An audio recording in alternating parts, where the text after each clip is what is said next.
রফিক নামের একজন ধনী ব্যক্তি তার নতুন গাড়ি নিয়ে যাচ্ছেন। পথের ধারে একটি গরিব কৃষক আব্দুল তার জমিতে কাজ করছে। আব্দুলের পোশাক মলিন, কিন্তু তার মুখে শান্তির হাসি। রফিক মনে মনে, এমন জীবনে শান্তি কিভাবে থাকতে পারে, এত গরিব অথচ হাসছে। রফিক তার বাড়িতে ফিরে আসে। বিশাল বাড়ি, দামি আসবাব, কিন্তু তিনি অস্বস্তিতে আছেন। রফিক মনে মনে, সব আছে কিন্তু শান্তি নেই, রাতে ঘুমও হয় না। রফিক একদিন আব্দুলকে জিজ্ঞেস করে, রফিক, কি তোমার তো কিছুই নেই, তুমি এত হাসিখুশি থাকো কিভাবে?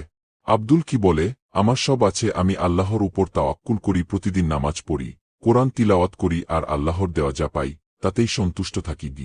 রফিক বিস্মিত হয়। সে প্রথমবারের মতো তার ঘরে কোরআন খুলে পড়ে। কোরআনের আয়াত ভেসে ওঠে, যে আল্লাহর প্রতি তাওয়াক্কুল করে আল্লাহ তার জন্য যথেষ্ট। সূরা আত-তালাক আয়াত নাম্বার ৩।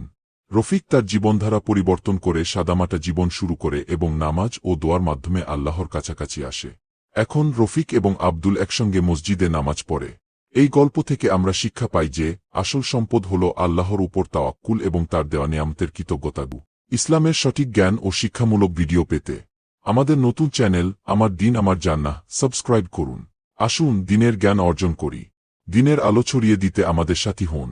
প্রতিদিন কুরআন, হাদিস ও অনুপ্রেরণামূলক ভিডিও পেতে সাবস্ক্রাইব করুন আমার দিন আমার জান্নাহ চ্যানেলটি।